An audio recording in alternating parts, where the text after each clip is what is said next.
자, 3-9페이지 보시면 압류 해제가 있는데 이게 필요적 해제와 임의적 해제가 있다. 필요적 해제는 압류 해제를 해야지만 되는 거고 임의적 해제는 압류 해제를 할 수 있는 거예요. 압류를 해제할 수 있다. 필요적 해제 요건은 압류 해제를 해야 된다. 그것도 즉시 해야 된다. 그래서 거기 이제 그 필요적 해제 요건에서 꽤 많은 걸 우리가 봤는데 1, 2, 3번은 뭐냐면 압류에 관계되는 체납액 전부를 납부한 거예요. 그러면 납부한 거니 납세 의무가 소멸된 거니까 다시 압류 해제를 해줘야 되는 게 맞죠. 그죠? 1번, 2번 국세 부과의 전부를 취소했을 때, 그죠? 그리고 여러 재산을 한꺼번에 공매하는 경우로서 일부 재산의 공매 대금으로 체납액 전부를 징수했을 때, 그러니까 지금 공매를 지금 한꺼번에 5개가 들어갔는데 그 중에 3개 가지고도 이미 다 체납액을 다 퉁친 거예요.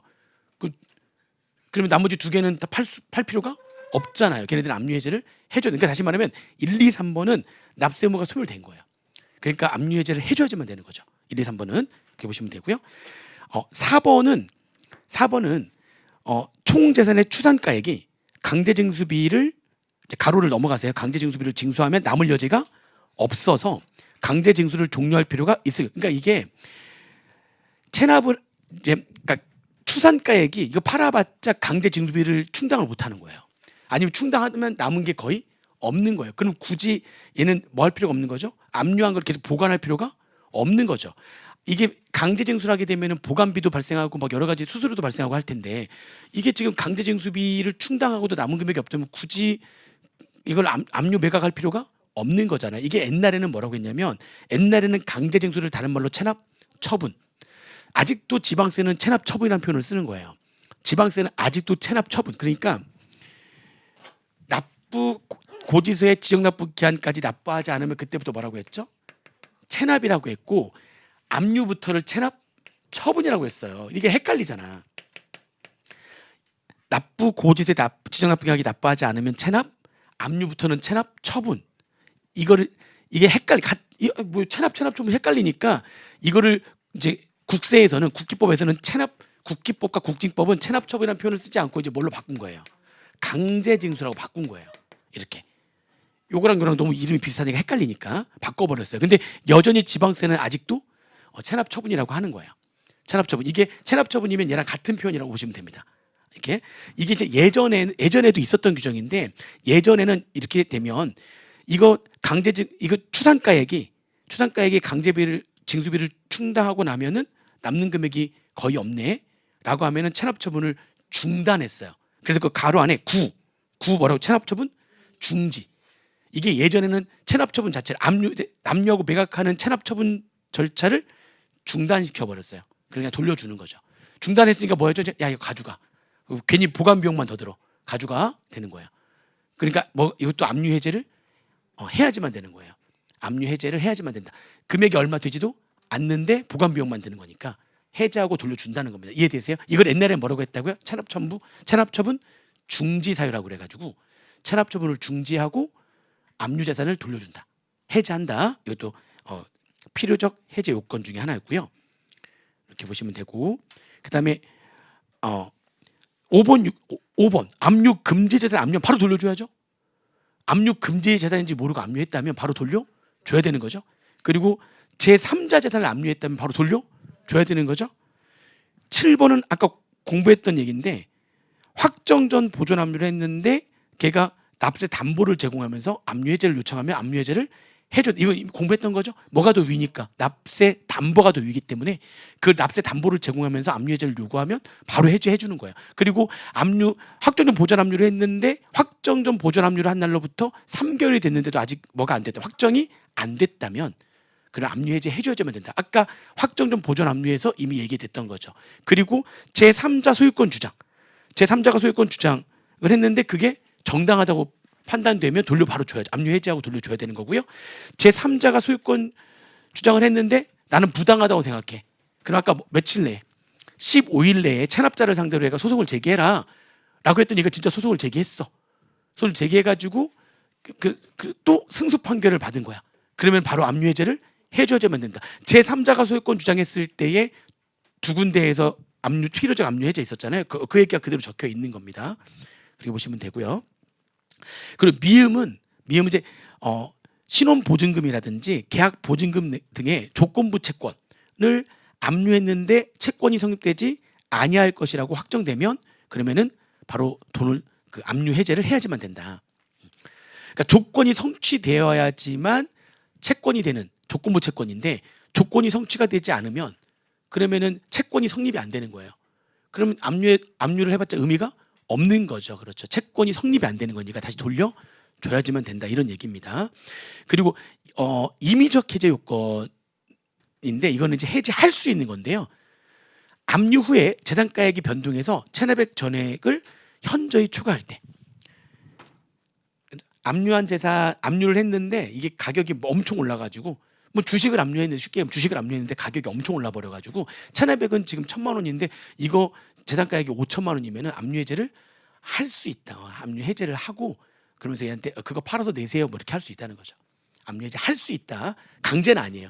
압류 해제를 해주면 쟤한테 돌려주면 제가 알아서 팔아가지고 세금 내는 거죠. 왜냐면 지금 현재 이 가격이 훨씬 더 커졌으니까 그렇게 할 수 있다는 거죠.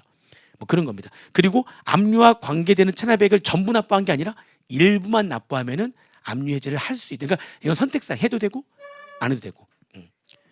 그리고 국세부가가 완전 전부 취소된 게 아니라 일부 취소된 경우에도 압류 해제를 할 수 있는 거고. 그렇죠? 그리고 체납자가 압류할 수 있는 다른 재산을 제공하면서 그 재산을 압류한 경우에 또 이거는 어차피 내 입장에서는 쌤쌤인데 제가 이거 말고 다른 걸 제공할게요라고 하면 압류 해제를 기존 압류를 해제할 수 있는 거고. 그렇죠? 강제는 아니다. 이렇게 보시면 되겠습니다. 그리고 압류 매각 유예를 하는 경우로서 압류 해제가 필요하다고 인정하는 게 세무상이 인정하게 되면 압류 해제를 할 수 있는 거고. 근데 이제 그거는 압류 매각 유예, 그죠? 강제적 징수 절차를 봐주는 경우에는 그때는 압류 봐줄 때 봐주기로 했잖아 지금. 봐주면서 아까 뭐라고 했냐면 압류 매각의 유예는요. 얘가 성실납세자였거나 또는 이거를 압류를 좀 유예해 주면, 그러니까 이게 압류를 얘를 유예할 수 있고 얘를 이렇게 유예하는 걸 압류 매각의 유예라고 했잖아요. 그러니까 근데 문제는 뭐냐면 압류를 유예해 준다는 거는 압류를 한다는 거야 지금 안 한다는 거야. 안 한다는 거죠. 안 한다는 거죠. 그러면 내가 안 하는 거니까 압류 안 할 테니까 네가 한번 그 재산 가지고 한번 일어나 봐. 1년 동안인데 1년 안에 네가 정상적으로 사업해 가지고 납부할 수 있다고 나 판단되거든. 그러니까 이거 내가 압류 안 할 테니까 유예해 줄 테니까. 근데 문제는 압류를 했는데 뭐를 유예한 상태인 거죠? 그렇죠. 매각을 유예했다는 거는 뭘 했다는 거예요 지금. 그렇죠. 압류는 했다는 거지. 압류를 했는데 하고 난 다음에 보니까 1년 동안 좀 봐주면은 그러면은 얘가 정상적으로 사업을 해가지고 다 납부를 할 것 같아. 무슨 말인지 되시죠? 그러니까 뭐는 한 상태죠 지금? 압류를 했는데 매각을 유예해 주려고 하는 거예요. 그러면은 사실 이 압류 재산도 돌려 줘가지고 제대로 정상적인 사업을 할 수 있게 하는 게 더 맞잖아요. 그러니까 관할세무장이 그래 압류를 했는데 지금 이 상태인 거야. 압류는 이미 했어 안 했어? 했어. 근데 얘를 유예시켜 줄 거면 그러면은 확실하게 1년간 밀어주는 거지. 다시 압류한 걸 뭐 해가지고요. 해제해서 돌려줘가지고 제대로 정상적인 사업을 할 수 있게 해보는 거예요. 그러니까 그거는 관할세무장이 판단하는 거예요. 무슨 말인지 되시죠? 그러니까 압류 매각 유예 정확히 표현하면 무슨 유예죠? 그러니까 압류를 해제한다는 거는 뭐는 했다는 거예요. 그러니까 압류는 했고 지금 뭐가 유예된 거죠? 매각이 유예된 상태에서 정상적으로 1년 동안 사업을 계속하게 해야 될 거 아니에요. 얘 압류 매각 유예가 최대 1년이니까 1년 동안 제대로 해가지고 다시 납부할 수 있게 하려면은 압류 해제를 다시 해줘가지고 제대로 사업을 할 수 있게 해주는 게 더 맞잖아요. 그래서 그때는 관할세무장이 판단해가지고요. 그건 압류 해제가 필요하다고 인정이 되면 압류 해제를 할 수 있다. 이것도 필요적은 아니고 관할세무장이 판단해서 하는 거니까 임의적 해제 요건이 된다. 아시겠죠? 그렇게 보시면 되겠습니다. 압류 해제 절차는 읽어보시면 되고요. 교부청구하고 참가압류는 이미 아까 설명을 좀 드렸습니다. 교부청구하고 참가압류는 설명을 좀 드렸어요. 그래서 좀 의인 보니까 일단 교부청구는 이미 다른 징세기관의 공매 절차나 강제 환가 절차 등이 개시되어 있을 때 그 집행기관에 대해서 환가대금에서 체납세액에 해당되는 금액의 배당을 구하는 행위를 교부청구라고 한다. 사유가 기억, 니은, 디귿이잖아요. 그게 아까 얘기했던 납부기한 전 징수사유의 3가지가 여기 들어가 있는 거예요. 납부기한 전 징수사유는 총 몇 가지였는데요? 6가지. 6가지 중에 3가지가 똑같습니다. 여기 똑같은 그 3가지가 들어가 있는 거예요. 그럼 얘네들은 아까 얘기했잖아요. 얘네들은 그러니까 교부 청구할 수 있는 기관이 있는 거라니까요. 기업, 국세, 지방세 또는 공과금의 체납으로 체납자에 대한 강제 징수 또는 체납 처분이 시작됐을 때는 기압류 기관이 있다는 거잖아요. 걔한테 팔고 난 다음에 그 대금 저한테도 좀 배분해 주세요라고 청구할 수 있는 거고요. 그다음에 체납자에 대해서 민사 집행법에 따른 강제 집행 및 그다음에 담보권 실행 등을 위한 경매가 시작되거나 체납자에 따른 파산 선고를 받은 경우, 그죠? 이런 경우에는 누구한테 하는 거냐면 집행법원이거나 집행공무원. 그 위에 보면은 동그라미 2번에 세 번째 줄에 나오죠. 집행법원, 집행공무원, 강제관리인, 얘네들한테 배분을 요구하는 거예요. 그리고 체납자인 법인이 뭐하면 해산하면 그 위에 누구한테 파산 관제 또는 누가 있죠? 청산이, 그렇죠. 청산인한테 자재생가액 분배할 때 그거 나한테도 배분을 해주세요라고 내가 그 배분을 요구할 수 있는 기관이 있는 거예요. 그러니까 교부 청구를 할 수가 있는 거예요. 6가지 중에 3가지는 기관이 따로 있다는 거죠. 부도가 발생하거나 뭐 이런 경우에는 별도로 기관이 따로 존재하지 않기 때문에 그게 안 되는데, 이해되시죠? 자, 대상국세는 당연히 납부기한 전 징수나 마찬가지로 무슨 국세 안에서만 교부 청구할 수 있는 거죠? 확정된 국세에 대해서 납부기한 전 징수하거나 교부 청구하거나 할 수 있잖아요. 그것도 얘도 당연히 어떤 국세에 대해서만 할 수 있다고요. 확정된 국세에 대해서만 교부 청구할 수 있고요. 납부 고지의 유예 기간 중이더라도 교부 청구는 가능하다. 이게 무슨 말이냐면 납부 고지를 유예시켜 주는 거는 지금 당장 징수를 하지 않고 지금 좀 내가 봐주는 거잖아요. 봐주는 거야. 봐주는 기간이더라도 교부 청구도 이것도 일종의 어떻게 보면 징수권을 행사한 거거든요.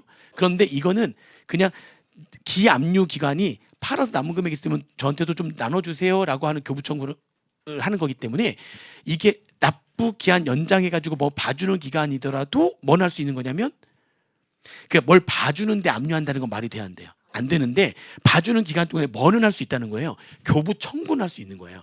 내가 직접적으로 막 압류해서 매각하고 이게 하는 게 아니고 누군가 기압류 기관이 매각한 금액을 나한테도 나눠주세요라고 청구만 하는 거기 때문에 봐주는 기간 동안에도 뭐는 할 수 있다는 거예요. 교부 청구는 할 수 있는 거예요. 교부 청구는 된다. 내가 직접적으로 강제 집행을 하는 게 아니니까, 내가 강제 집행하는 게 아니니까. 그래서 납부구제 유예 기간 중이더라도 뭐는 가능하다? 교부 청구는 가능하다. 그래서 절차는 간단한데 교부 청구도 송달하면 돼요. 그래서 교부 청구는 초반이 굉장히 간단하다고 그랬죠. 초반은 간단해요. 효력, 배분 요구권이 생기고요. 소멸시효가 당연히 뭐다. 이것도 징수권 행사한 거니까 중단되는 거고요. 근데 아까 얘기한 거 이거죠. 근데 그 기압류 기관에 세금을 내버린 거야. 그래서 얘가 압류를 해제해버린 거죠.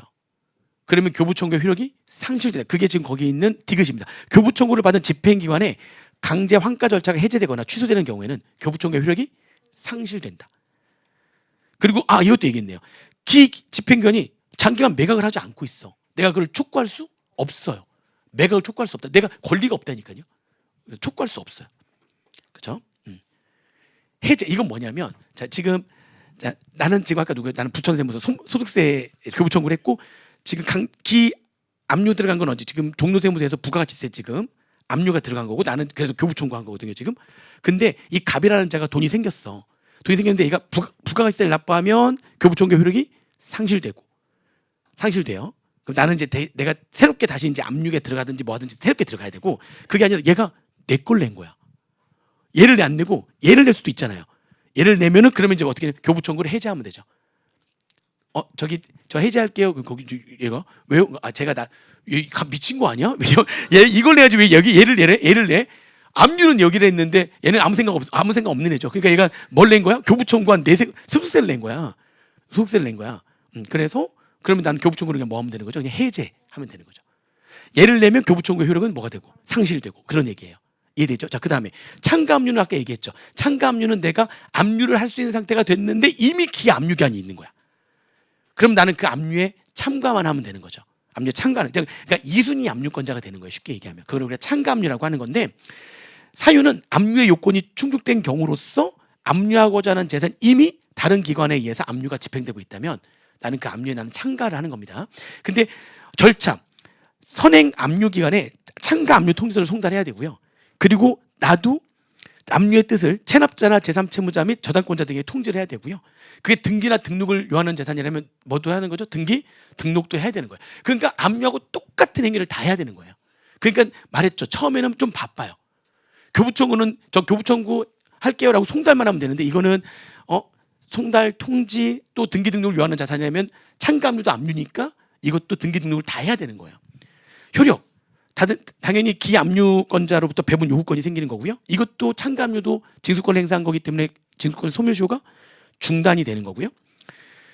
이제 디귿. 선행 압류 기간에 압류가 해제가 됐어요. 얘기했죠. 압류가 해제가 되면 아까 교부청구는 효력을 상실해 버리는 건데 기압류 기간이 얘가 압류가 해제됐다는 거는 이제 갑이 종료세무서에다가 부가가세를 낸 거죠. 그럼 얘가 압류를 어떻게 돼? 해제시켜 주면 이 효력이 상실되는 게 아니라 기산일로 소급해서 그게 여기서 말하는 기산일이 언제냐면은 참가 압류 통지서를 선행 압류계에 송달할 때로 소급해서 그 날짜로 소급해 가지고 내가 이제 뭐가 되는 거죠? 내가 압류의 효력이 발생한다. 참가 압류가 아니라 내가 압류권자가 되는 거야. 내가 제일 압류권자가 되는 거죠. 뭔 얘기인지 이해되시죠? 그러니까 나중은 편해져요. 처음에는 좀 복잡하지만 나중은 자연스럽게 내가 그냥 그 날짜로 소급해 가지고 내가 압류권자가 돼 버리는 거예요. 아시겠죠? 그리고 아까 장기간 매각하지 않으면 기압류기간 매각 안 하면 내가 뭐를 할 수 있죠? 빨리 매각해라라고 촉구를 할 수가 있다. 나도 압류권자니까 나도 권리가 있거든요. 빨리 왜 안 파냐? 팔아라라고 할 수가 있다는 겁니다. 아시겠죠? 그렇게 보시면 되고요. 그다음에 압류재산의 매각. 압류 후에 몇 년 내에 매각을 해야 된다고요? 1년 내에 매각을 해야 됩니다. 그 1년 내만 보시면 되고요. 매각은 원칙 당연히 공매 또는 수의계약. 그 중에서 또 원칙은 공매인데요. 수의계약은 사유에 해당하면 수의계약을 하는 거다. 딱 특정일을 지정해가지고 파는 건데 그거는 이제 사유에 해당하면 수의계약하는 거고 그렇지 않으면 공매. 공매는 두 가지예요. 경쟁 입찰하거나 경매하거나 공개 입찰하거나 경매하거나 이게 공매예요. 공정한 매매죠. 그러니까 경쟁 입찰하거나 경매하거나 그게 공매고 아니면 특정일을 지정해가지고 아까 뭐 금액이 얼마 굉장히 적거나 아니면은 뭐 부패나 변질 가능성이 매우 높거나 그러면은 빨리 팔아야 되는 거니까 그때는 그냥 아예 지정해가지고 수의계약하는 거죠. 그런데 상장 주식과 가산자산은 얘네들은 내가 그냥 직접 할 수가 있어요. 경쟁 입찰이거나 경매하거나 이게 아니라 내가 관할세무서에서 직접 매각할 수 있다. 그죠? 뭐고 상장 주식과 가상 자산은 압류한 자산이 삼성전자 주식이면 그 내가 꼭 굳이 누구한테 맡겨야 돼요? 아니잖아. 나도 그냥 팔 수 있잖아. 그냥 그거는 굳이 수수료 안 들여도 되는 거잖아요. 그렇죠? 그렇게 그런 얘기입니다. 그렇게 보시면 되고 그 다음에 이제 공매에 대해서 쭉 나오는데 공매는 아까 이제 그 경쟁 입찰과 경매가 공매다. 공매 방법 나오죠? 공매 방법 나오고 그렇게 기억 니은 보시면 되고 아까 상장 증권과 가상자산 직접 매각할 수 있다. 뭐 그 정도만 보시면 되겠습니다. 그리고 가족관계 등록 전산 걔는 읽어보시면 되고요. 개별 공매 읽어보시면 됩니다. 아니 그게 진짜 읽어보시면 돼. 근데 중요한 건 수의계약이에요. 수의계약은 거긴 1번부터 6번까지의 사유에 해당하게 되면 수의계약으로 매각할 수 있다. 수의계약. 그래서 첫 번째는 수의계약으로 매각하지 않으면 매각 대금이 강제징수비 금액 이하가 될 것이라고 예상되는 경우에 이게 뭐 경매하거나 공개 입찰하거나 다 돈 들어간단 말이에요. 경쟁 입찰하려면 어디 장소를 마련해야 되니까 그것도 다 잠깐 빌려야 되는 비용 발생하고 다 비용이 발생하는 거예요. 수익액은 그냥 야 지금 얼마 되지도 않는데 그냥 너 해 금액이 얼마 안 되는 거예요. 그러니까 굳이 이런저런 비용 발생하지 않게 야 이거 그냥 네가 그냥 네가 사가라 이렇게 되는 거죠. 또 2번 부패 변질 또는 감량되기 쉬운 재산으로 속히 매각하지 않으면 재산가액이 줄어들 우려가 있을 때에도 그냥 누군가 지정해서 빨리 팔아버리는 거고요. 그리고 압류한 재산의 추산가액이 1,000만 원 미만이 이게 한 번 나온 적이 있는데 2번 정도 나왔어요. 1,000만 원 미만 나온 적이 있는데 1,000만 원 이하로 나온 적이 있어. 와 진짜 수준이 떨어지는 교수들은 빨리 퇴출되라. 그죠? 그죠? 아니 왜 그런 걸 내고 있어? 1,000만 원 미만 이하 뭐 이런 걸 내고 있어. 아무튼 금액이 좀 얼마 안 되는 거죠. 추산가액이 얼마 미만이요? 1,000만 원 미만인 경우에도 그냥 딱 지정해가지고 네가 그냥 사가라 이렇게 할 수 있다는 거죠. 그리고 법령으로 소지 또는 매매가 금지 및 제한된 재산인 경우에 뭐 총기 압류한 게 총기야. 총기도 압류 금지가 아니었잖아요. 그러니까 압류할 수 있어요. 재산적 가치가 있잖아요. 그러니까 총기를 압류할 수가 있는 거죠. 그렇죠? 근데 이거는 허가를 받은 사람들만 소유할 수 있거든요. 그러니까 경매하거나 경쟁 입찰할 수가 없어요. 허가를 받고 있는 사람한테 누군가 이건 네가 너만 가져갈 수 있는 거니까 너만 사라 이렇게 할 수 있다는 거고 1회 공매 후에 1년간 5회 이상 공매해도 매각이 되지 않을 때 그러니까 이게 한 번 공매를 했는데 매각이 안 되면은요 재공매가 들어가는데 재공매할 때마다 10% 금액을 다운시키거든요. 그럼 5회를 재공매했다면 금액이 지금 절반 된 상태잖아요. 절반이 되는데도 이게 아직 매각이 안 됐다면 이게 지금 인기가 없는 거죠. 그럼 이거는 경매나 경쟁 입찰을 해봤자 의미가 없어요. 계속 안 되니까 그냥 야 이거 절반 가격이 됐는데도 아직도 안 팔려? 그러면 아무한테나 이거 해가지고 지정해서 네가 사가라 할 수 있다는 거죠. 그래도 이건 비리가 아닌 거죠. 그러니까 비리가 아닌 거죠. 그리고 공매가 공익으로 적절하지 않다라고 판단될 때 그래서 수의계약은 거기에 하나에 해당해야지만 수의계약으로 매각할 수 있는 겁니다. 아시겠죠? 금액이 얼마 안 되거나 뭐 부패 변질이 쉽거나 법령으로 소지나 매매가 금지되어 있는 데거나 또는 절반 가격으로 떨어졌는데도 아직 매각이 안 됐다면 수의계약으로 하는 겁니다. 그렇게 할 수 있다라고 하는 거고요. 제2차 납세의무자들 그러니까 보충적 납세의무자에 대한 얘기인데 보충적 납세의무자들의 재산을 압류한 거예요. 걔네들도 지금 납부 고지세 납부기한까지 납부하지 않으면 걔네들도 압류가 되는 거잖아요. 압류가 되는 건데 근데 걔네들은 보충적 납세 의무자의 재산은요 주된 납세 의무자가 있을 거 아니에요. 그 주된 납세 의무자의 재산을 매각한 후에 매각하는 거예요. 순서가 있어요. 그러니까 보충적 납세 의무자도 지금 물적 납세 의무자는 납부 독촉 없이 압류가 됐을 것이고 제2차 납세 의무자는 독촉도 하면서 이제 압류가 됐을 거 아니에요. 그렇잖아요. 그죠? 근데 걔네들은 꼭 뭐를 압류하고 매각한다고요. 주된 납세 의무자의 재산을 먼저 매각하고 그다음에 매각을 하는 겁니다. 순서를 꼭 지켜야 된다라고 하는 겁니다. 아시겠죠? 다만 해가지고 나오는 건 이제 뭐 주된 납세자의 재산 매각이 현저히 곤란한 사정이 있거나 제2차 납세의무자 등의 재산 가액이 현저하게 감소될 우려가 있다면 뭐 당연히 이런 경우에는 그러하지 않겠죠. 근데 원칙은 주된 납세자의 재산을 먼저 매각하고 보충 납세의무자의 재산을 매각하는 거다라고 하는 겁니다. 공매 대행은 막 여러 가지 적혀 있는데요. 공매 대행은 그러니까 일반적인 자산은 한국자산관리공사가 공매를 대행하는 거고요. 그리고 이게 예술품이야. 그러면 이거는 그쪽 관련된 전문가가 아니면 이게 아시잖아요. 이렇게 감정하는 거 있잖아요. 진품 명품? 지금 거기 나오시는 분들 막 뚜덩땅땅땅 하면서 이렇게 노래 나오면서 이제 막 그런 음악 나오면서 막 이렇게 막 감정하잖아요. 감정하는데 아니 그 사람들 진짜 전문가들이잖아요. 그러니까 딱 보면은 이게 이거를 만든 사람이 누구고 이게 난 그 사람들 얘기 들으면 그때 그 시대를 한번 갔다 온 것처럼 얘기하잖아요. 막 유배를 가서 앞에 산세를 보면서 시름에 빠져가지고 막 부모님을 생각하고 눈물을 참으면서 쓴 글이래. 야, 그걸 어떻게 알지? 막 그러면서 그래서 이게 얼마짜리래. 막 그런 것들 얘기하면서 보면 진짜 박학다식하죠. 그런 분들. 그러니까 일반인들이 아닌 거야. 그런 예술품이나 역사적 가치가 있는 그런 물품은 아무나 이거 얼마라고 가치를 매길 수가 없죠. 거기 연예인들 나와서 금액 막 예상하면 엉뚱한 숫자들만 막 계속 얘기하잖아요. 그러니까 이거는 그쪽 전문가들이 감정을 해야지만 되는 거죠. 그러니까 일반인들이 팔 수가 없는 거야. 이런 어떤 예술품이나 역사적 가치가 있는 그런 물품이라면 누구한테 대행을 시키겠어요, 당연히. 그쪽 전문가들한테. 그래서 일반적인 거는 한국자산관리공사한테 공매 대행을 시키는 거고요. 전문 매각 기관의 밑에서 세 번째 줄 매각 관련 사실행위 대행. 관할 세무장은 압류한 재산이 예술적 역사적 가치가 있어서 그 매각에 전문적인 식견이 필요하여 직접 매각하기 적당하지 아니한 물품, 예술품인 거죠. 그렇죠? 경우에 직권이나 납세자의 신청에 따라 전문 매각 기관을 선정해서 예술품 등의 감정, 매각 기간의 진행 등 매각 관련된 사실행위에 대한 대행을 할 수 있게 한다라고 하는 겁니다. 내가 전문가가 아니니까 나는 몰라 도대체 이게 얼마짜리인지 알 수 없는데 그분들은 다 알죠. 그렇죠? 그분들한테 전문 매각 기관을 선정해서 한다는 겁니다. 그렇죠? 그런 말들이 나와 있고요. 근데 그렇게 전문 매각계 선정 요건 해가지고 다음 요건을 모두 충족하는 기관 중에서 선정될 수 있는 대상 기관을 지정해서 관보나 국세청 홈페이지에 공고한다. 해가지고 모두 충족해야 돼요. 공고에 속한 연도에 직전 2년 동안 예술품의 경매를 통해서 매각한 횟수가 연평균 몇 회 이상. 이래야지 전문가라는 거죠. 그러니까 이 정도는 돼야 전문가야. 직전 2년 동안 연평균 10번 이상이에요. 직전 2년 동안 연평균 10번 이상 해야 되고요.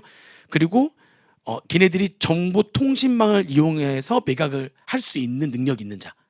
그 두 가지 요건을 모두 충족한 자를 전문 매각기관을 선정하는 겁니다. 그렇죠? 2년 직전 2년 동안 연평균 몇 회 이상? 10회 이상 예술품 등 경매를 해가지고 매각한 경험이 있는 자여야지만 되는 뭐 이런 얘기입니다. 그렇죠? 그리고 이게 한번 선정되면 그러면 대행할 수 있는 기간은 공고일로부터 몇 년으로 하는 거고요. 2년으로 한다. 뭐 이런 얘기고요. 그렇죠? 그리고 그 기업에 따라 선정된 전문 매각 기관 또는 전문 매각 기관의 임직원은 직접 간접 어떤 경우든지 간에 그 대상인 예술품 등을 매수할 수 없다. 매수할 수 없다. 그렇죠? 자, 공매의 준비인데 이게 공매 준비는 일단은 공매 예정 가격을 먼저 결정을 하는 거예요. 예정 가격 결정하는데 그 공매 예정 가격은 그냥 감정가액이 쉽게 얘기하면 처음 시작할 때 감정가액을 공매 예정 가격으로 결정을 하고요.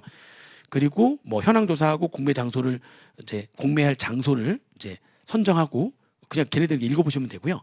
이제 공매 보증인데 그러니까 이제 공매 즉 경매나 경쟁 입찰에 이제 참여하는 사람들 있잖아요. 걔네들은 보증금을 내고 들어오게 하는 거예요. 그래서 공매 보증이라고 해요. 공매할 때 뭐를 내고 들어와야 돼요? 보증금. 그 보증금은 공매 예정가액을 한번 정했잖아요. 그 감정가액을 공매 예정가액으로 하거든요. 처음에는 그 공매 예정가액의 10%를 보증금으로 내고 들어와야 돼요. 아무나 막 참여할 수 없게 하려고 막 장난칠 수 있잖아요. 와서 몇 명이 막 장난쳐버리면은 거기 완전 난리가 난장판이 돼버리는 거니까. 그러니까 이게 공매 참여는 금액 예를 들면 뭐 아파트 같은 경우에 뭐 몇억 하잖아요. 근데 얼마를 내고 들어와야 되는 거예요? 10%를 내고 들어와야 되는 거니까 금액이 상당한 거예요. 아무나 막 참가하는 거 아니에요. 그래서 10% 공매 보증금을 내게 한다. 뭐 그런 얘기고요. 그 다음에 이게 막 말이 좀 막 섞여 있어가지고 일단 공매 보증금을 10% 이상 내게 한다. 공매 보증은 금전뿐만이 아니라 국공채나 상장증권이나 보증보험 증권으로도 보증금 낼 수 있다. 이렇게 되는 거고요. 일단은 공매 공고 좀 넘어가세요. 거기 막 모르는 얘기들이 막 나오니까 뒤에 있는 얘기가 앞에 막 나오고 막 그래서 그래요.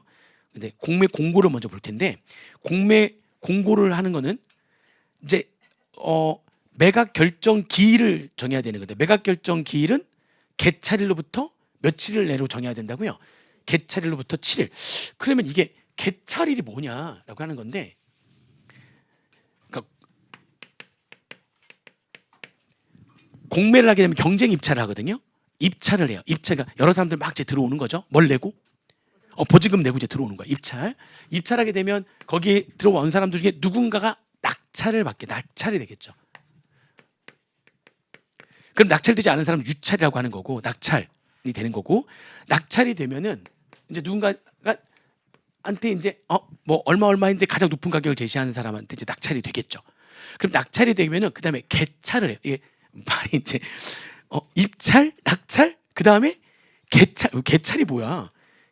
개찰이 별도의 따로 정의가 내려져 있지 않은데 쉽게 얘기하면 그런 거예요. 개찰이라고 하는 거는 이게 입찰 결과 누가 최고 가격을 제시했고 뭐 그런 것들을 다 이렇게 다 열어서 보여주는 거예요. 그러니까 이게 자 누가 됐대. 누가 딱 됐다고 한다면 이제 경쟁 입찰해 가지고 딱 해서 누가 됐다 그러면 그러면 그 사람 얼마 제시했냐? 나보다 금액이 더 높아야 되는 거니까. 그걸 다 알려줘야 될 거 아니에요. 그게 뭐냐면 그게 개찰이에요. 누군가가 지금 낙찰이 됐는데 이게 비리가 아니어야 되잖아. 그러면은 다 공개를 해야 될 거 아니에요. 그 내용을 다 공개하는 거예요. 입찰 내용에 대해서 누가 얼마씩 했고, 그러니까 거기서 입찰 결과에 따라서 낙찰자가 누구고, 걔가 얼마를 제시했고, 그리고 구체적인 건 아니지만 2등은 얼마를 제시했고 3등은 얼마 뭐 이런 식으로 얼마 좀 내가 더 할 거 뭐 이렇게 할 수 있게 다 열어서 보여주는 걸 뭐라고 한다고요? 개찰이라고 하는 거예요. 그러니까 입찰, 낙찰된 다음에 이제 그 내용 그런 이런 상황들을 그죠 전다 까서 보여주는 걸 개찰이라고 하는 거예요. 쉽게 얘기하면 아시겠죠? 입찰하고 낙찰자가 되면은 누가 낙찰됐고 그리고 얼마의 가격을 제시해서 낙찰됐고 그리고 2등, 3등, 4등의 가격 순위는 얼마다 이렇게 쫙 이렇게 이런 식으로 까서 보여주는 거죠. 그래서 비리가 없는 거를 다른 사람들이 오케이 인정을 하는 거니까 쭉 얘기하는데 내가 제시한 금액이 없어. 그럼 비리잖아.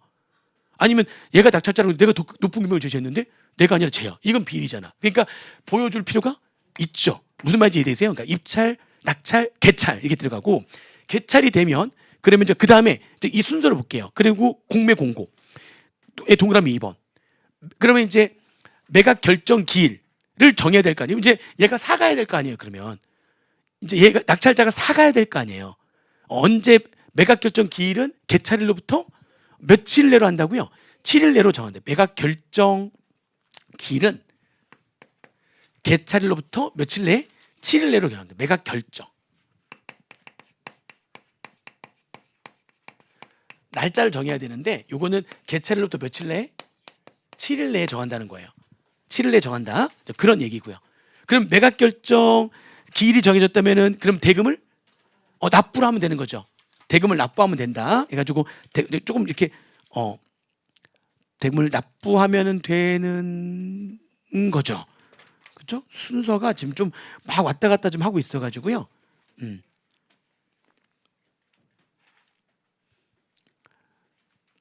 그렇죠? 이제 요런 사항들을 개찰해 가지고 매각기일 결정하고 이렇게 해가지고 어떻게 하겠다라고 이게 공고를 해야 된다는 표현이에요. 공매를 공고를 해야 되는 건데 공매 공고는 내용 보니까 공매를 공고하는 거는 그 밑에 3-15페이지에 공매 공고 기간은 며칠로 한다는 거예요. 10일 이상으로 한다. 공매 공고 기간은 공매를 공고하는 기간은 10일 이상으로 한다.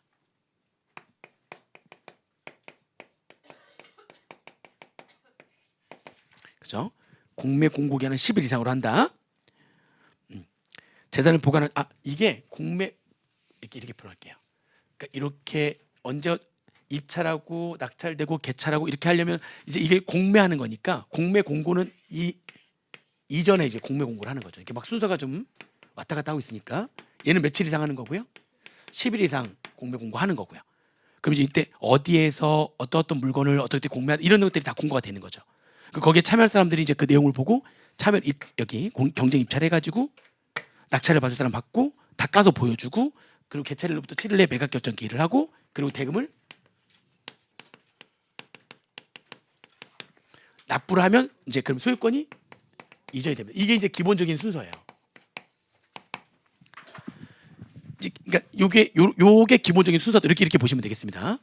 공매 공고하고 언제 무슨 물건을 공매 예정 가격은 얼마로 해가지고 시작하겠다라고 하는 그런 내용들을 다 공고를 며칠간 하고 10일 이상 하고 그죠? 그럼 이제 입찰, 낙찰, 개찰, 매각 결정 기일 정하고 대금 납부하게 한 다음에 대금 납부하게 되면 소유권 이전을 시켜주는 거다. 이게 기본적인 순서다. 이렇게 보시면 되겠습니다. 요거를 보면서 이제 내용을 좀 볼게요. 이것도 사실은 개찰일부터 매각 결정은 몇 년 전만 하더라도 3일 내에 매각 결정 기일을 정해라고 했었어요. 가스 따면 바로 3일 내에 매각 결정 기일을 정해라 이렇게 했는데 기간을 좀 더 여유를 줘가지고 며칠로 7일로 확 늘어났어요. 3일에서 7일로 확 늘어났습니다. 이렇게 왜냐하면 이게 늘어나면은 아직 얘가 매각 대금을 납부하기 전에 아직 아무리 낙찰자가 됐다 할지라도 매각 대금을 납부하기 전에 체납자가 이게 진짜 나한테 소중한 자산이 그럴 수 있죠. 이 집은 내 추억이 막 깃들어 있는 집이야. 그럴 수 있잖아요 지금. 그러니까 어떻게 내 돈을 마련해가지고 아직 뭐하기 전이라면 소유권 이전이 되기 대금 납부 전이라면 그거 내가 납부하면서 다시 가져올 수가 있단 말이에요. 그 내용도 좀 이따 얘기할 건데 그러니까 결국 이 기간을 3일에서 7일로 연장시킨 거는 누구를 보호해주기 위한 거죠. 그러니까 체납자의 기회를 좀 더 주기 위해서 그런 거예요. 체납자들한테 기회를 좀 더 주려고 너무 짧았어. 좀 더 기회를 좀 더 주려고 3일에서 7일로 연장이 된 겁니다.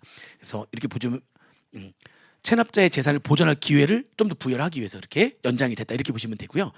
그 다음에 배분 요구는 읽어보시면 되고 이제 공유자하고 배우자의 우선 매수권이 있는데 이게 무슨 얘기냐면 이게 이제 여기까지 쭉 이 순서로 지금 가고 있는데 그게 공유자 이제 무슨 얘기냐면 이 압류가 된 재산이 공유물인 거예요. 압류가 된 재산이 공유물이면 그러면은 그걸 팔아가지고 체납자 부분만 압류게 나머지는 공유자한테 이렇게 돌려주거든요. 근데 공유자 입장에서는 아니 이거 자체 물건이 나하고 쟤하고 5대5인데 지금 근데 지금 나는 B고 쟤는 A인데 A가 체납한 거야. 그러면 이게 압류돼가지고 팔리고 절반만 가져가고 절반 나한테 돌려주는데 나는 이 물건 그냥 그대로 이게 또 좋은데 A 때문에 이게 팔리게 됐잖아. 내 이 물건 나 계속 갖고 싶은데. 그러니까 공유자가 뭐 공매자산의 공유물의 지분인 경우에 매각 결정기일 전까지 공매 보증을 나도 그러니까 매각 결정 뭐 전까지 기일 전까지 그죠? 대금 납부 전이 아니라 언제 전까지라고 돼 있죠 지금? 매각 결정 기일 전까지 이 전까지 나도 보증금을 제공하고 보증하고 다음에 구매했다는 가격으로 공매 자산을 내가 우선 매수하겠다라고 신청할 수가 있는 거예요. 누가? 공유자가. 내가 그냥 사겠다 내가. 그러면 내가 100%가 돼가지고 내가 그걸 이제 안 팔아도 되는 거잖아요. 그러니까 내 걸로 그냥 하겠다. 무슨 말인지 지금 이해되세요? 내 걸로 그냥 하겠다는 거예요. 아니면 그 지분을 누구한테 파는 것도 A가 아닌 다른 사람이 갑자기 들어오는 것도 싫고 무슨 말인지 이해되시죠? 그러니까 내가 다 갖겠다. 대신에 어떻게 해야 되는 거냐면 일단 낙찰됐으니까 최고가가 있잖아요. 지금 최고가가 있죠? 그죠? 그러면 최고가 매수 신청이 있는 경우에는 최고가 매수 신청 가격으로 내가 우선 매수하겠다. 아시겠어요? 그러면은 세무서장이 우선 매수권자인 공유자한테 우선 걔한테 매수할 수 있는 권리를 주는 거예요. 얘가 아니라 낙찰자가 최고 가격으로 낙찰을 받았는데 누가 우선권이 있는 거죠? 공유자가 말 그대로 우선 매수권이 있는 거예요. 대신에 얘가 제시한 그 가격은 돼야 되는 거죠. 그죠? 만약에 최고가 매수 신청이 없어. 그러면 처음에 공매 시작하려고 해도 공매 예정 가격. 아무도 낙찰자가 없으면은 공매 예정 가격이고 누가 낙찰을 받았다면은 최고가가 있는 거잖아요. 그럼 그 최고가를 가지고 우선 매수를 할 수 있는 거예요. 누가? 공유자가. 근데 그거는 언제까지 신청한다는 거예요. 그게 핵심이에요. 언제까지? 그렇죠. 매각 결정 기일 전까지. 이게 시험 문제에서 뭘로 나올 수 있냐면 대금 납부 전까지. 이렇게. 소유권 이전 전까지가 아니라 언제 전까지죠? 매각 결정 기일 전까지예요. 그래서 그 매각 결정 기일 전에 별표 이런 것들이 나온단 말이에요. 그런 것들이 먼저 나오는 거죠. 별표하고 그다음에 이제 두 번째는 또 누가 우선 매수권이 있냐면 체납자의 배우자가 공매 재산이 압류한 부부의 공유 동산이거나 유가증권인 거예요. 그럼 역시 마찬가지로 그 배우자도 1번의 그 공유자에 준용해가지고요 공매 자산을 우선 매수하겠다고 신청할 수 있어요. 그게 준용하는 거죠. 역시 똑같이 배우자도 언제 전까지. 이거 전까지. 만약에 낙찰자가 없었다면은 공매 예정 가격으로 우선 매수하는 거고 낙찰자가 있다면 최고 가격이 있다는 거잖아요. 그 가격으로 우선 매수 권한을 주는 거예요. 무슨 말인지 이해되시죠? 근데 나오는 건 뭐가 나온다고? 그렇게 공유자나 배우자가 우선 매수권이 있는데 언제 전까지 신청해야 된다는 거예요. 그렇죠. 이거 전까지 신청해야 된다는 게 포인트예요. 이거 전 막 나올 수도 있는 거죠. 근데 뭐 전이라고요? 매각기일 전까지예요. 아시겠죠? 그래서 관할세부장은 1 또는 2에 따른 우선 매수 신청이 있으면 공유자나 체납자의 배우자에게 매각 결정을 해야 되는 거예요. 아무리 누가 있더라도 낙찰자가 있더라도 걔네들한테 우선 매각 결정을 먼저 해야 되는 거예요. 아시겠죠? 그렇게 보시면 나머지는 그냥 읽어보시면 되는 거고요. 그게 거기까지 하면 됩니다. 매수인의 제한은 다음에 하나에 해당하는 자는 자기 또는 제3자의 명의나 계산으로 압류자산을 매수하지 못한다. 자기가 직접 하거나 간접적으로 하거나 안 되는 거예요. 매수가 안 돼. 체납자가 다시 매수하는 아무튼 뭐 그런 경우도 있나 봐요. 체납자 안 돼요. 안 되고 누가 안 돼요? 세무? 공무원 안 되고요. 그리고 매각 부동산들을 평가한 감정평가법인 안 돼요. 왜냐하면 이게 실제로 이런 일이 비리가 있었어요. 감정평가법인이 요 감정평가 금액 있잖아요. 요거를 자기네들이 막 조정하는 자기네들이 감정해놓고서 감정을 지네들 마음대로 조정해놓고서 해놓고 난 다음에 자기가 쓱 해가지고 쓱 실제로 누구하고 누구만 매수인이 제한이었냐면 체납자와 세무 공무원만 매수 제한이 있었어요. 감정평가사는 매수 제한이 없었어요 원래. 근데 감정평가사가 장난질을 친 거야. 감정평가해가지고 몇 년 전에. 그래서 누구도 들어왔어요? 감정평가사도 들어온 거예요. 그러니까 그죠? 그 사람은 자격증 어떻게 됐겠어요? 그렇죠. 그러니까 어떻게 딴 건데? 감정평가사도 세무사 못지않게 힘든 시험인데 그죠? 날라갔어요. 한번 그렇게 들켰단 말이에요. 한두 건 한 게 아니어가지고 한두 건 하면 꼬리가 잡히는 거죠.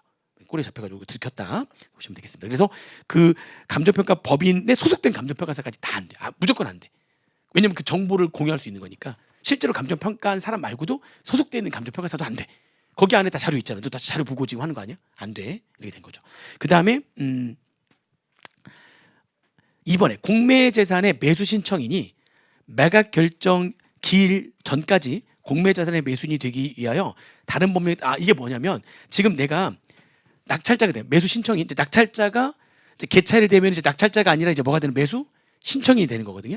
매수 신청 그 매수 신청인은 얘일 수도 있고 또 누구일 수도 있냐면 아까 우선 매수권에 있는 낙찰자에 우선해 가지고 매수할 수 있다가 공유자거나 배우자일 수도 있죠. 걔가 이제 매수 신청인이 다 포괄하는 개념이죠. 그러니까 낙찰자거나 아니면 아까 우선 매수인이거나 걔네들이 이제 매수 신청인이 이제 되는 건데, 근데 매수 신청인인데 근데 그 매수 신청인 매각 결정 기일 전까지 공매자산의 매수익이 되기 위한 다른 법령에 따라 갖춰야 될 자격을 이게 어떤 자산을 가지려면은 자격이 있어야지만 가질 수 있는 자산들이 있을 수 있잖아요. 근데 그 자격을 아직 갖추지 못했다면은 그러면 그 자산을 그 사람 걸로 할 수가 없는 거죠. 무슨 말인지 되세요? 근데 그걸 언제까지 자격을 갖춰야 된다고요?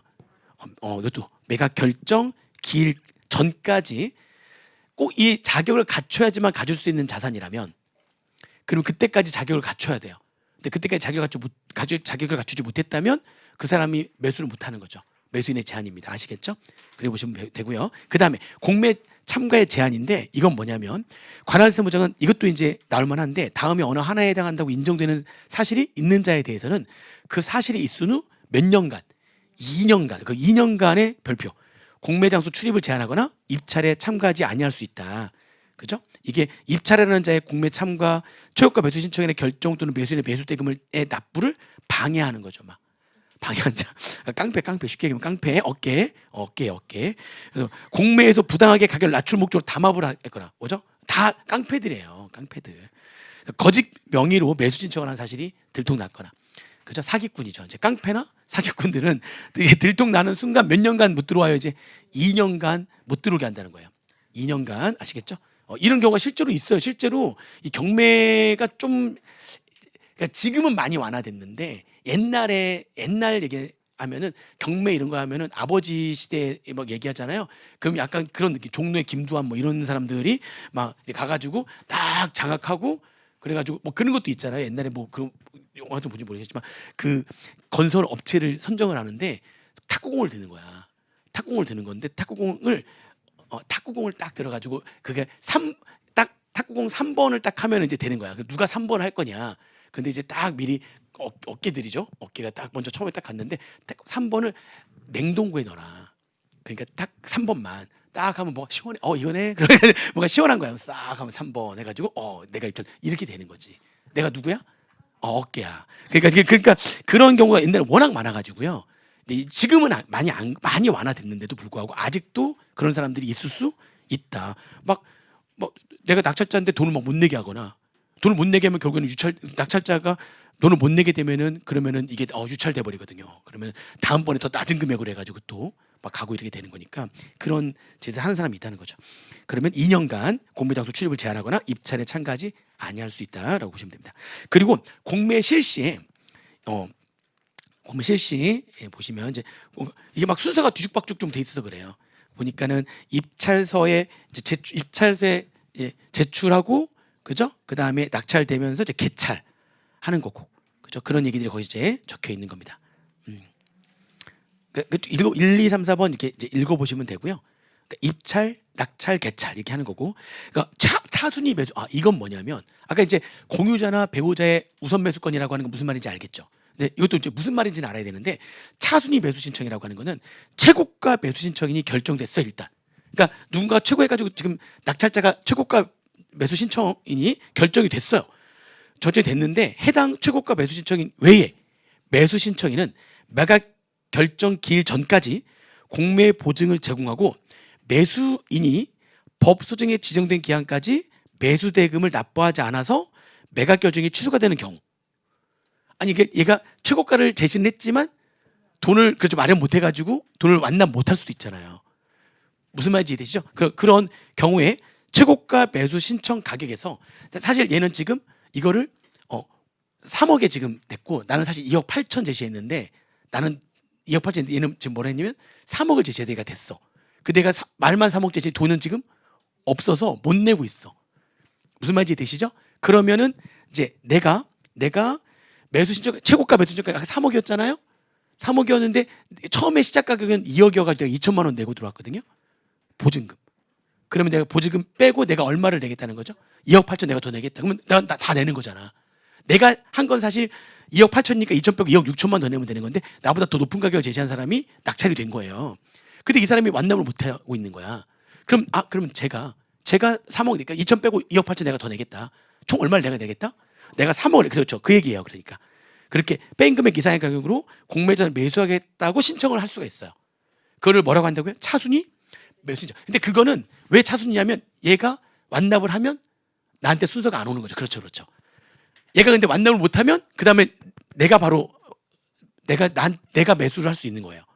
그래서 무슨 순위라고 표현하는 거예요? 차순위. 나하고 걔 사이에 2억 9천도 있고 막 2억 9천 5백도 있고 막 그래. 그러니까 여기에서 차순위가 아니라 이미 나는 안 됐는데 나는 최고가가 아니어서 이제 안 됐어. 그 누구든지 간에 나 꼭 갖고 싶은데 제가 돈 못 낼 수도 있잖아. 무슨 말인지 이해돼? 못 낼 수도 있잖아. 그러니까 내가 미리 신청하는 거예요. 혹시 제가 내야 될 때까지 못 내면 제가 그 돈을 내가 내겠다. 무슨 말인지 되시죠? 그거를 뭐라고 하는데 차순위 매수 신청이라고 하는 거예요. 실제로 내가 두 번째가 아니라 여기는 몇 번째가 되는지 모르지만 아무튼 내가 여기는 이건 아니야. 낙찰된 건 아니야. 뭔 말인지 이해되시죠? 근데 빨리 내가 신청하면 돼요. 제가 완납을 못하면 그것도 기한이 있을 거 아니에요. 기한까지 납부를 못하면 내가 나머지 금액 내가 내고 제가 제시한 금액 내가 내고 나한테 내가 매수인이 되겠다라고 신청하는 거예요. 그걸 뭐라고 한다? 차순위 매수 신청이라고 한다. 아시겠죠? 그렇게 그 용어를 정확히 알고 계시면 되겠습니다. 그러면 관할세 무장은 차순위 매수 신청을 한 자가 근데 둘 이상이야. 그렇게 하겠다는 사람이 뭐 많아. 낙찰은 안 된 사람인데 둘 이상이 그렇게 할 수 있잖아요. 그 둘 이상이면 어떻게 할 거냐? 그러면 차순위 매수 신청이 둘 이상이면은 뭐라고 돼 있죠? 그러니까 둘 이상이면 그 중에 최고액을 제시한 자로 하고 둘 중에 또 더 최고액을 제시한 자로 하고 근데 그 둘이 금액도 같아. 그러면은 뭐 한다고요? 추첨하는 거예요. 어차피 나는 누구한테 가는지 관계없으니까 그냥 추첨하는 거예요. 그 중에 더 높은 가격을 제시한 사람한테 하고 그 가격도 같아? 그러면 그냥 너 앞면 너 뒷면 그래가지고 그냥 추첨하는 거예요. 추첨해가지고 차순위 매수신청을 정하는 거죠. 그래서 차순위 매수신청이 있는 경우에 법소정에 지정된 기한까지 매수대금을 납부하지 않아서 매각 결정이 취소된 날부터 며칠 내에 3일 내에 차순위 매수 신청일을 매수인으로 정해서 이제 걔가 너가 그럼 진짜 이제 아까 너 그 얘기만 했잖아. 걔도 또 진짜 살 거야?라고 매각 결정을 할 것인지 여부를 결정한다. 며칠 내? 3일 내에 다시 결정을 한다라고 하는 겁니다. 아시겠죠?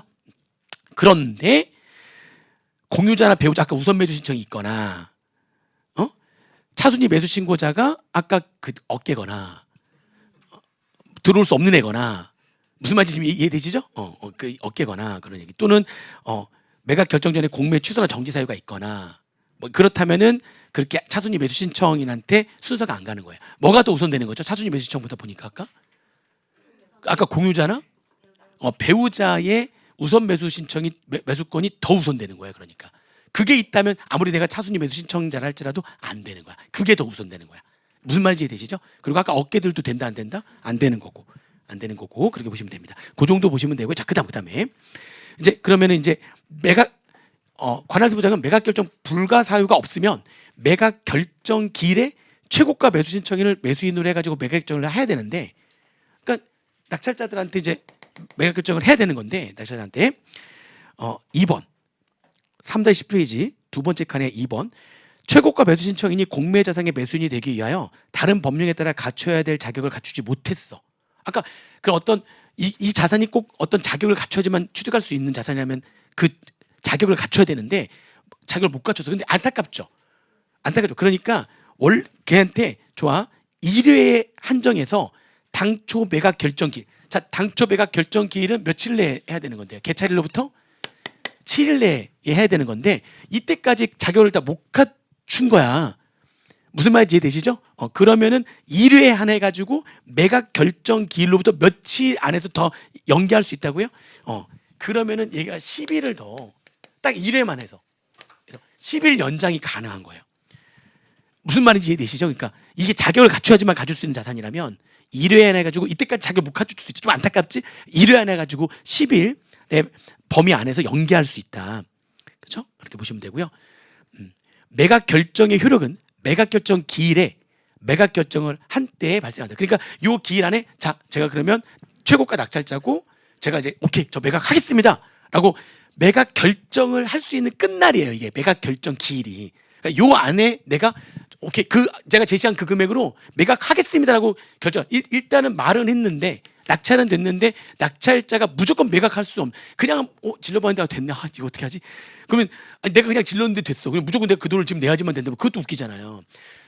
내가 그냥 한번 했는데 나는 당연히 이제 딱 한번 처음으로 참여해가지고 나보다 높은 가격을 제시할 사람이 있을 줄 알고 어디서 영화를 봤더니 뭐 3,000 처음에 딱 들면 당연히 그 뒤에 3,100, 3,200 막 들 줄 알고 3,000 해가지고 싹 들었어. 근데 싹 들고 이제 3,100이 아무도 안 들어. 아무도 안 들었는데 뭐야, 나 안 들는데 돼버렸네.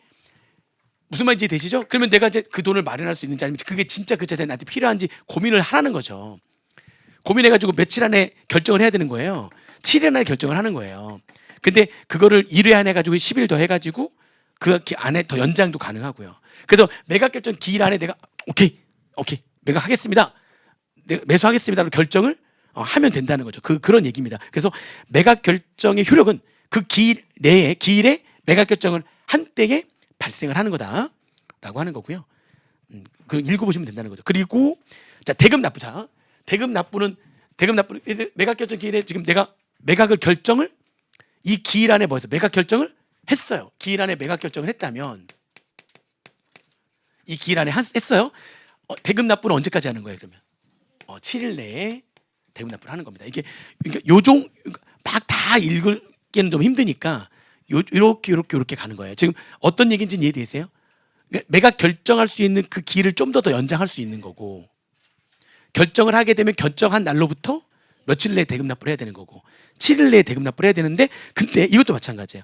근데 대금 납부를 해야 되는데 이거는 세무성이 필요하다고 인정되면 대금 납부 기한을 며칠의 범위에서 연장할 수 있다. 7일 내에 할 수 있는 건데 얘가 연장을 다시 며칠 내로 다 지금 30일 내로 뭐 할 수 있다? 연장이 가능한 거예요. 얘는 7일에 10일 더 연장하는 거고 얘는 7일에 30일 더 연장 가능한 거고, 이런 식으로 생각하시면 되겠습니다. 금액이 너무 크면 좀 더 여유를 더 준다는 거죠. 그러니까 무조건 30일이 아니라 그 안에서 야, 요 정도 금액이면은 일주일이면 되잖아. 근데 이 재산 자체가 뭐 한 10매덕짜리야. 그러면은 좀 더 여유를 주고 할 수도 있다는 거죠. 근데 최대 얼마의 범위 안에서 연장할 수 있다? 30일 범위 안에서 연장할 수 있다. 그런 얘기입니다. 아시겠죠? 그다음에 거기 이제 보면은 매수 대금의 차액 납부라고 하는 게 있는데 이거는 그러니까 요것도 예를 들면 이제 아파트가 압류가 됐는데, 아파트 갑이라는 사람이 아파트 소유권자인데 근데 그 아파트에 전세권자가 있는 거야. 전세권자가 있는 거예요. 근데 그 아파트가 지금 이 소유자가 지금 뭐 했어요? 지금 체납돼 가지고 아파트가 지금 압류가 돼서 이제 팔려야 되는데, 그러면 나는 전세권자인데 아무튼 내 권리는 보호가 될 수 있죠. 내 권리는 누군가가 사갔다면 난 여전히 나는 아직 전세 기간이 남아있다. 그게 그런 얘기거든요. 아직 전세 기간이 남아있으면은 난 여전히 그 기간 내 전세로 사용할 수 있는 거예요. 그러니까 내 권리는 보호가 되는 거예요. 내가 체납자가 아니니까. 제3자의 권리는 보호가 된다. 그런 얘기거든요. 근데 가만히 보니까 그래? 그러면 이거 나 여기 5년간 살아보니까 괜찮은데 여기 지역도 괜찮고, 응? 그리고 국내 예전 가격 보니까 이거면 조금만 올라가더라도 내가 그냥 이미 전세로 얼마 지금 보증금이 얼마 들어가 있으니까요. 그게 지금 예를 들면 5억에 팔렸어. 내 전세 보증금이 3억이야. 그럼 5억에 팔리면 그 5억 팔린 돈에 나 전세권자잖아요 지금. 그 내가 보증금 받을 권리가 있는 거니까 나도 그 3억을 내가 지금 받아 갈 수가 있는 거죠. 근데 중요한 건 뭐죠? 우선순위가 있어가지고 내가 우선 못 받을 수도 있고 막 그런 경우가 있는 거예요. 그러니까 내가 두 가지야. 이거 괜찮은 데도 있지만 두 번째는 뭐냐면 이게 팔리면 이제 우선순위 따라다 보니까 나도 지금 3억 받아가야 되는데 이것저것 우선순위 밀려가지고 1억 정도밖에 못 받을 수도 있고, 아니면 아예 순서가 밀려가지고 못 받을 수도 있는 거야. 그러니까 아예 전세권자가 내 재산을 보호하기 위해서 제가 차라리 얼마를 차익 얼마 그렇지 차익 2억을 내가 내고 내가 그걸 매수하겠습니다 라고 할 수 있다는 거예요. 그게 매수대금의 뭐라고요? 차익 납부. 그 매수대금 차익 납부라고 하는 거는 그 압류한 그 재산의 전세권자가 이미 전세 보증금이 들어가 있는데 그 전세 보증금의 우선순위를 따르다 보면 내가 그 돈을 다 전액 또는 일부를 못 받을 수가 있을 수 있다는 거죠. 어떤 얘기인지 이해는 되세요 지금? 그런 얘기입니다. 그래서 거기 이제 1번 보시면 공매 재산에 대해서 저당권, 전세권 또는 담보권이나 대항력이 있는 임차권을 가진 매수 신청인은 매각 결정 기일 전까지 관할 세무장에게 배분 방법에 따라 자신에게 배분된 금액을 제외한 금액을 매수 대금으로 납부하겠다는 신청을 할 수가 있다. 그러니까 이것도 또 신청할 수가 있는 거예요. 아까 여러 차순위 매수 신청도 있을 수 있지만 무슨 신청 되는 거냐? 저 전세권자인데 제가 그 차액에 대해서 제가 그걸 차액을 납부하고 그걸 내 걸로 하면 안 됩니까?라고 내가 뭐 할 수 있다는 거죠? 신청을 할 수 있는 거예요. 그 매수 대금의 차액 납부라고 하는 거예요. 아시겠죠? 그래서 1번에 따른 신청을 받은 관할세무장은 그게 그 신청을 받은 자가 낙찰자는 아닌 거야. 그러니까 신청을 받은 그 관할세무장은 신청인을 매수인으로 정해서 매각 결정을 할 때에 차액 납부 허용 여부와 함께 결정해서 통지해야 된다라고 하는 겁니다. 그렇죠? 그렇게 보시면 되고요. 그런 얘기들이 쭉 나와 있는 겁니다. 그래서 차액을 지금 납부하면서 그렇게 할 수 있다 해가지고 나와 있는 것들이니까 그냥 그런 게 좀 있다. 되게 여러 가지가 있구나. 그냥 그런 식으로 좀 생각을 하시면 되겠고요. 그게 내가 낙찰자일 수도 있고 아닐 수도 있는데, 근데 그거는 이제 결정은 누가 하는 거, 관할 세무장이 하는 거다 이렇게 보시면 되겠습니다. 그리고 매수 대금은 아까 기한이 있었잖아요. 아까 7일 또는 며칠 연장할 수 있죠. 30일을 연장해가지고 했는데 그 지정된 대금 납부 기한까지 3-18표 제일 위에 납부를 하지 않으면 그러면 다시 대금 납부 기한을 지정해서 납부를 촉구해야 된다. 그러니까 촉구라고 하는 게 아까 얘기하는 뭐랑 같은 거라고 그랬죠. 독촉 같은 거예요. 그러니까 다시 정해서 독촉을 하는데 그때 촉구할 때에는 촉구를 며칠 내로 다시 정하는 거예요. 이미 충분한 시간을 줬기 때문에 촉구할 때는 안 내면은 10일만 더 가는 거죠. 10일 내에 이제 촉구를 하는 거고요. 그렇게 하는 거다. 그걸 보시면 되고, 매각전 취소를 읽어보시면 되고, 재공매는 아까 재공매할 때는 원래 그렇죠. 이게 낙찰자가 없거나 유찰되거나 또는 매수대금을 완납하지 않으면 다시 재공매가 들어가는. 우선 매수권이라든지 뭐 차순위 매수 신청하는 사람이 없다면 그럼 다시 재공매가 들어가는데 재공매 들어갈 때는 계속 몇 %씩 깐다고요? 10%에 해당되는 금액을 차례로 줄이면서 공매를 하는 거예요. 그렇죠? 50%에 해당되는 금액까지 차례로 줄여서 공매인데도 매각이 안 되면 공매 예정 가격이 잘못된 거죠. 그러면 다시 정해가지고 다시 또 들어가는 겁니다. 그렇게 보시면 되는 거고요. 근데 원래 아까 공매 공고는 며칠 한다고 그랬죠? 10일 이상 한다고 그랬잖아요. 10일 이상. 그죠? 근데 재공매는 공매 기간을 며칠로 단축할 수 있다고요? 5일. 5일까지 단축할 수 있다. 재공매에 대한 공매 공고는 5일까지 이렇게 단축할 수 있다. 뭐 그런 것들 보시면 되고 됐습니다. 나머지 매수대금의 납부, 그러니까 이거 매수대금의 납부와 권리, 매수대금을 납부하면 당연히 뭐가 되는 거죠? 소유권 이전된다라고 하는 거니까 그건 그렇게 보시면 되고요. 청사는 진짜 읽지도 마세요. 아니면 청사는 나온 적이 없어요 지금까지. 청사는 나온 적이 없으니까 걔는 안 읽어도 됩니다. 나오면 어떻게 하지? 안 나옵니다. 청사는 보지 마세요. 청사는 보지 마시고 대신에 맨 마지막이에요 이제 5절에 압류 매각의 유예. 이미 좀 많이 얘기를 했는데 압류 매각의 유예라고 하는 거는 강제적 징수를 뭐 하는 거죠? 걔를 봐주는 거예요. 강제적 징수를 좀 봐주는 거예요. 근데 얘는 역시 마찬가지로 아까 그 임의적 징수의 유예나 연장과 마찬가지로 신청 또는 직권에 의해서 압류 매각의 유예가 다 가능합니다. 신청도 되고 납세자의 신청도 되고 차납자 신청도 되고 직권으로도 되고 하는데 요건은 둘 중에 하나예요. 이게 이제 예전에는 1 and 2였어요. 그랬다가 1 또는 2로 바뀐 거예요. 1 또는 2로 바뀌었어요. 그러니까 둘 중에 하나에 해당되면은 압류나 매각이 유예가 되는 거예요. 둘 중에 하나. 1번 아까 얘기했죠. 성실 납세자로 인정하는 기준에 해당하면. 그러니까 지금 얘가 압류 매각이 지금 이거 말고는 지금까지 계속 성실하게 됐던 사람인데 딱 요것만 지금 여기까지 온 거, 압류까지 온 거예요.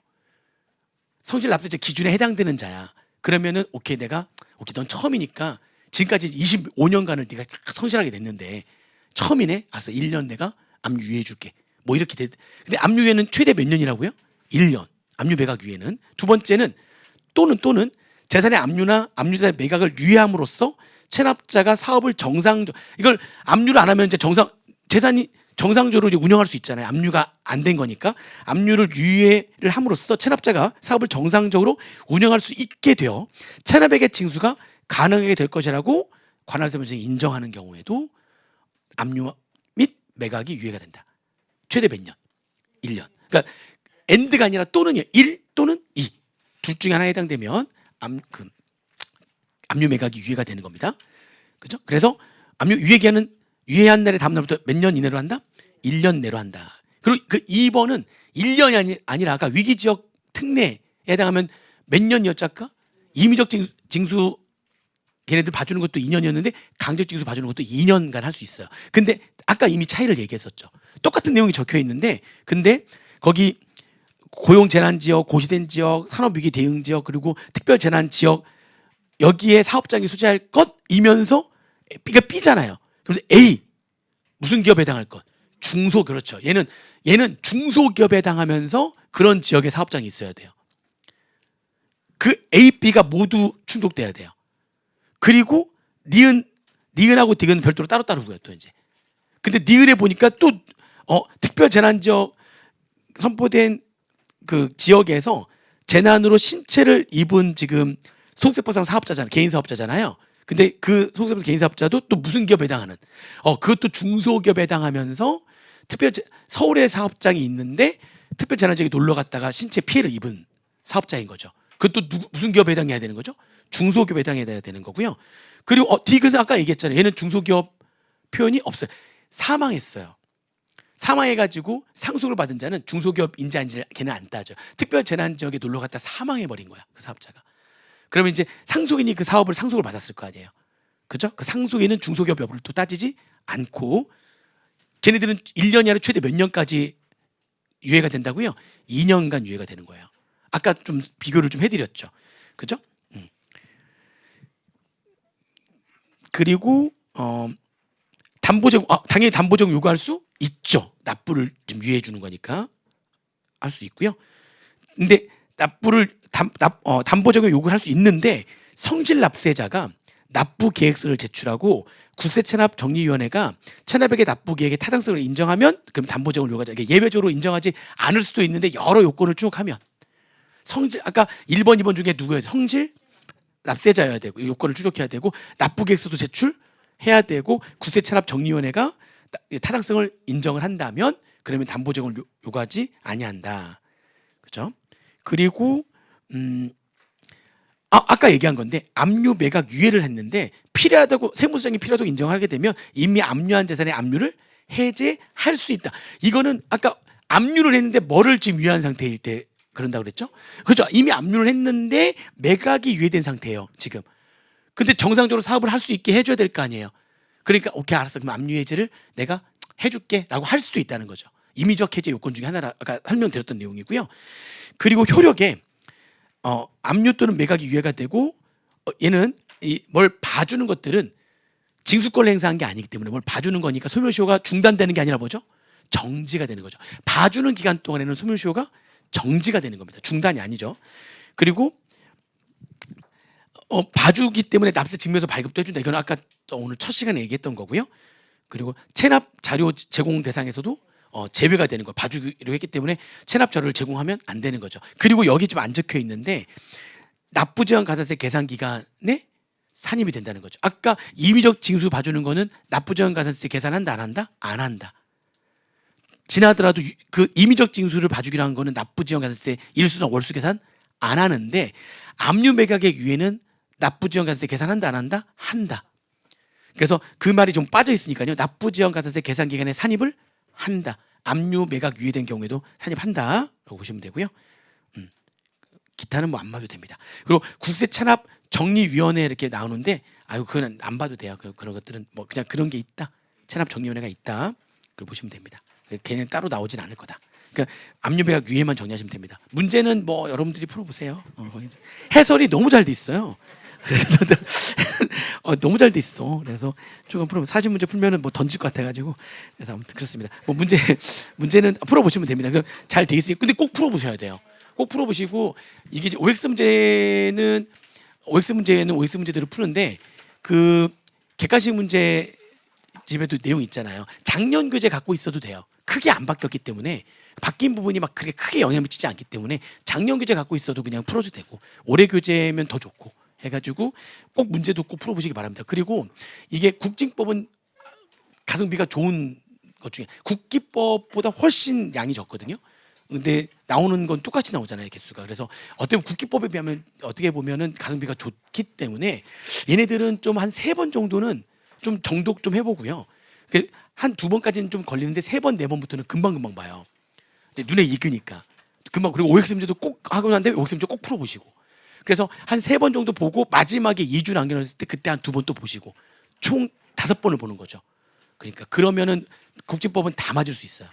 그리고 뭐 그 강제징수는 너무 용어가 좀 어렵기 때문에 제가 수업 시간에 얘기해 준 거 위주로만 그리고 요 큰 절차 위주로만 해가지고 좀 정리하는 것도 나쁘지 않습니다. 너무 세부적으로 들어가면 너무 무슨 말인지 어차피 잘 모르거든요. 그렇게 해서 정리하시면 충분히 4문제 실수를 하나 뭐 이렇게 3문제 이렇게 될 수 있으니까 꼭 해주시기 바랍니다. 오늘 고생하셨고요. 이걸로 마치겠습니다. 수고하셨습니다.